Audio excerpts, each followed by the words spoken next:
Well, it is my pleasure this morning to introduce Reverend Sheila, and she is in, I'm going to try to say this right, Ajijic, Mexico. Did I get it at least close? Close, Ajijic. Ajijic. Okay. I was trying to keep that in mind and while you were talking about it. So she serves as the assistant spiritual director at James Twyman's Namaste Village in Mexico, where she also serves Unity Namaste Ajijic, Ajijic, Mexico. I know I still messed that up. Getting better. I'll get it one of these days. She also leads as director of the faith-based arm of the Connection Practice, headquartered in Costa Rica. And she entered seminary after 25 years as a psychology professor and counselor. I think those tie together pretty well. So help me welcome Reverend Sheila. Thank you. Thank you. Thank you. Are we ready? Does that mean I'm on? Uh-oh, am I muted? Yep, you're good to go. Okay. Whoops. All right. So February, it's love month, right? So why is that so important? Well, I tell you, it is a big deal. In spirit, love is the pure essence of being that binds together the whole human family. We each are the threads, those beautifully, uniquely colored threads that weave together to make the big tapestry. So we are each the eachness in the allness. That's from Eric Butterworth. So what does the idea of love or the concept of love even mean to you? Have you ever really stopped to think about that? So this leads me into a story. My handsome hunk husband, Tim, who's on with us today, we have thought-provoking discussions at 4:00 in the morning when we get up and have coffee.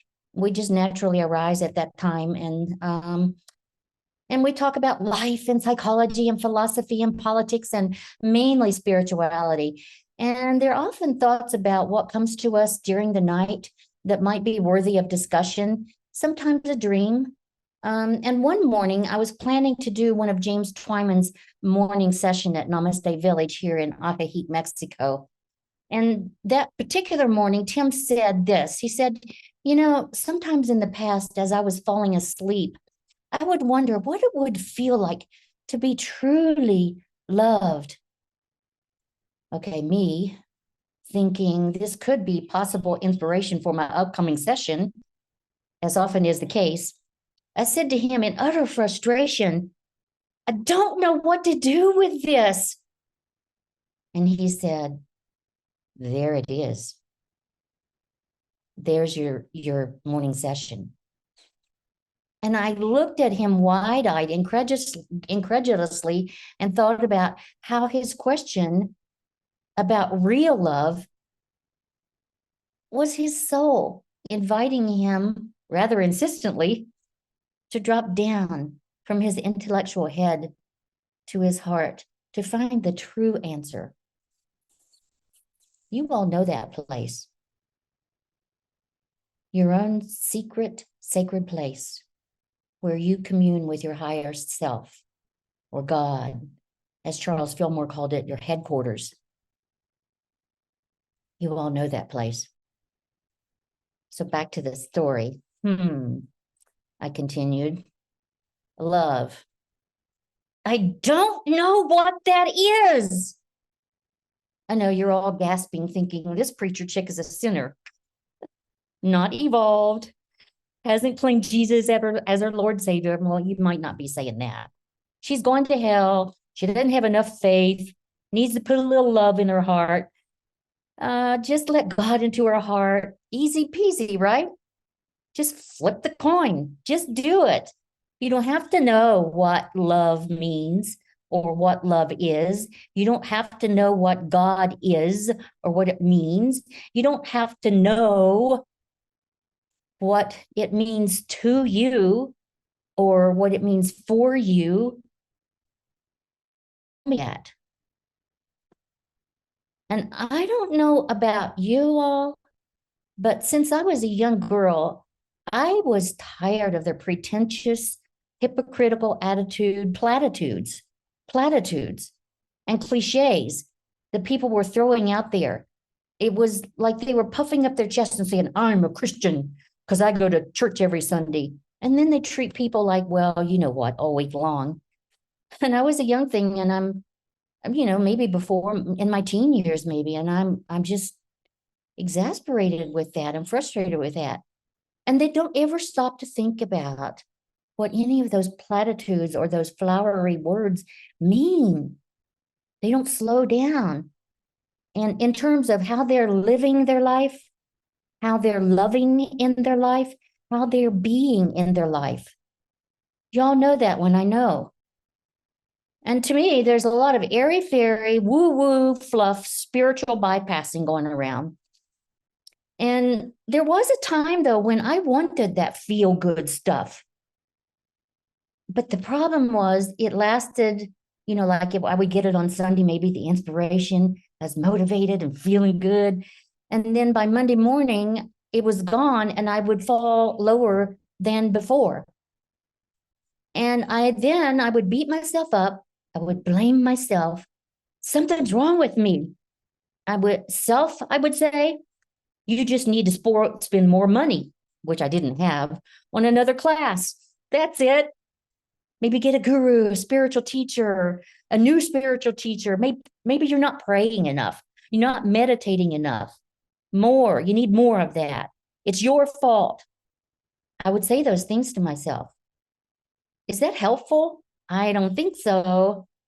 And those things are all very important. They're crucial and necessary.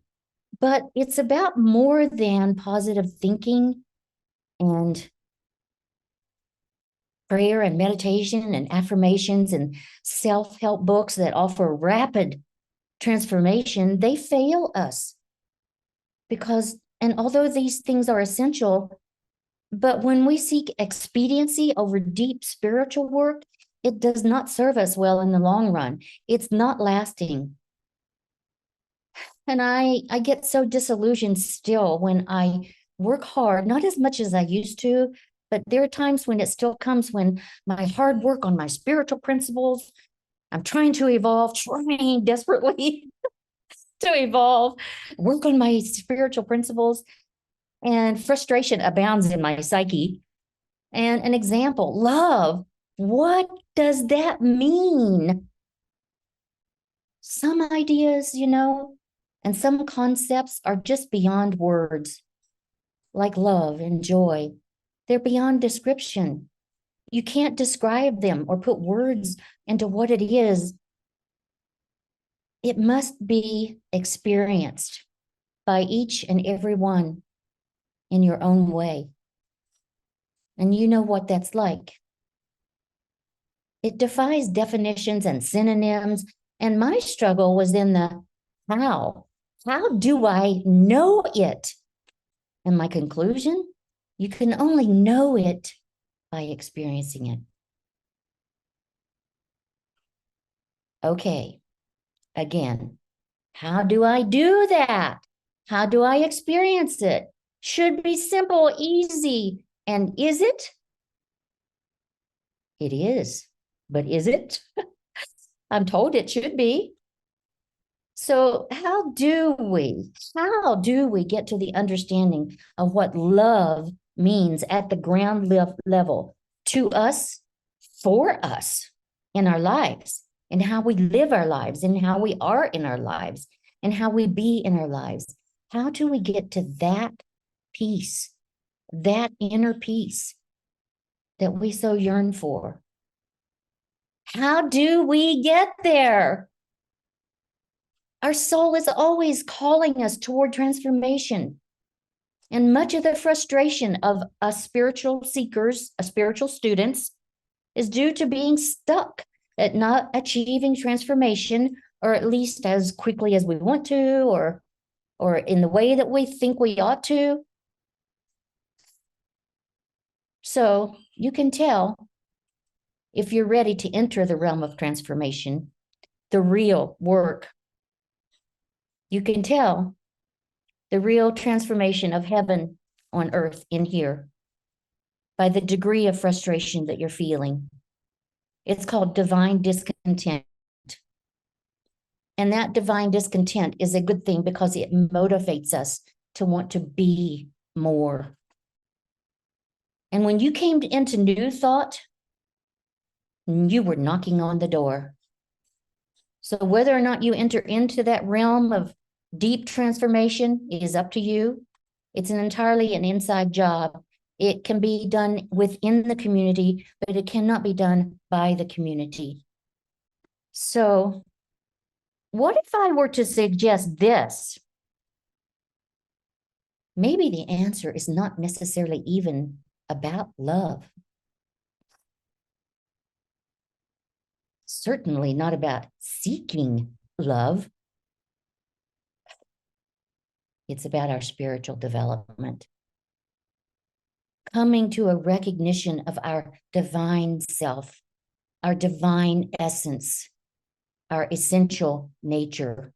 I really like what you said in the introduction about we are both human and spiritual people. Oh, I love that.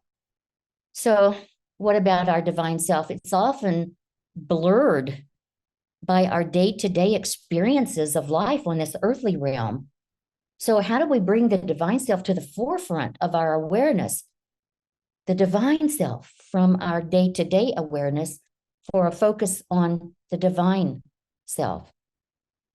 So we began the process of practicing and putting up sticky notes or whatever you do to focus more on our spiritual development than on our everyday activities.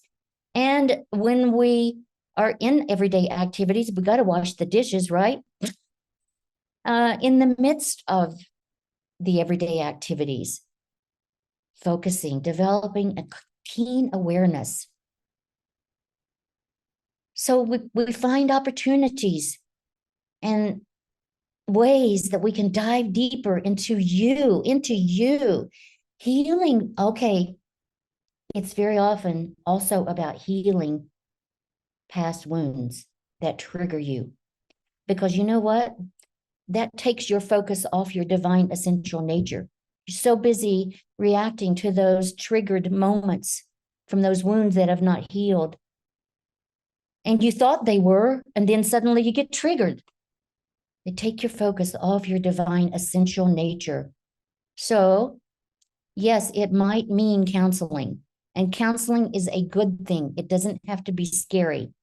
So I want to ask you, are you brave enough to dive deeper into real work?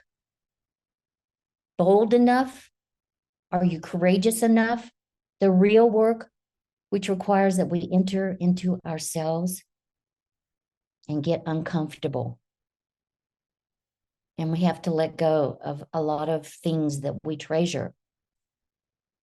Bringing to the forefront your innermost treasure, your deepest treasure. And that is, what is it? It is your essential self, your divine self, your divine essence. That is your deepest treasure. And when you recognize that and own that, there's where you find that kind of love that Tim was looking for. And until you make that your day-to-day existence, then love is just fleeting moments, something in the distance. We'll be swimming around in the same old fishbowl. Do you recognize that line from Pink Floyd? I don't want to swim around in the same old fishbowl anymore. So let that divine discontent propel you into the depths of your being. Find the jewel of your deepest self and bring it out into expression. And when one of us does that, we all are served. So now I'm inviting you inward toward meditation, inward to your inner chamber, to ask these important questions for divine wisdom from our divine source. So join me, please, in meditation, calling you inward. Relax, breathe, let go, and open to receive. Relax, breathe, let go, open to receive. Be still and know your I am. Who are you really? A brother, a sister, a spouse, a child, a counselor, a minister, etc. Are you really that, or are you something much, much greater? Or are you both?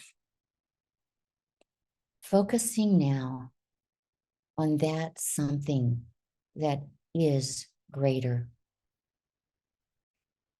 Relax. Breathe. Let go. Open to receive. Going deeper into our inner sanctuary. That place where we commune with God. Relaxing now in the silence.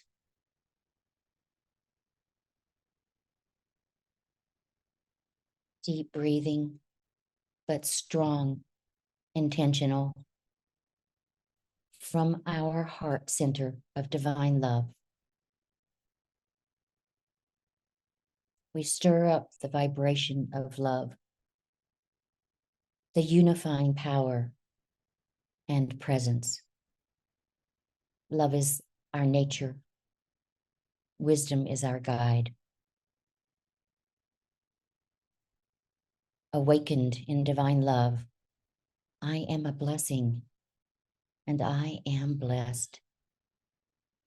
Divine love is stirring within, an awakening to my heart. Relax. Breathe. Let go. And open to receive.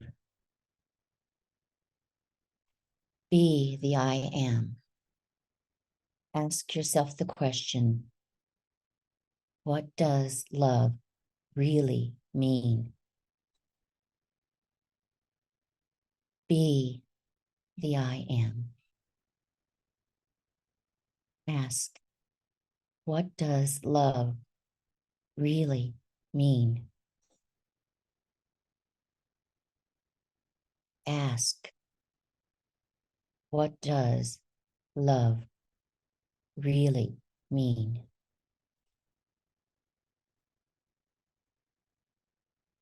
I am love.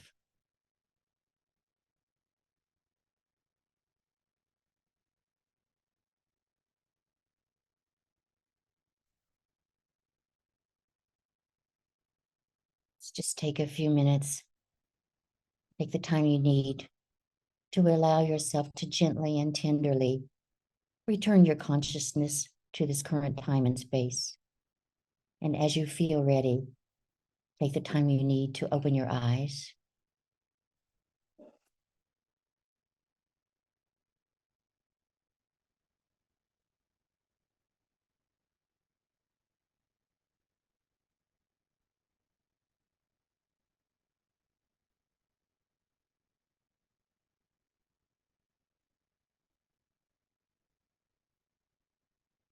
And now let's have a song to seal that meditation in. There is only love. Thank you, Reverend Sheila. That was beautiful. I love your Uh, message. That was, it makes you think about what you really need to do to experience the love that you're looking for. And mhm. not just the physical love, but the emotional and mental love. So thank you very much for that message. That was very inspiring for me. Oh, good. Thank you. Thank you.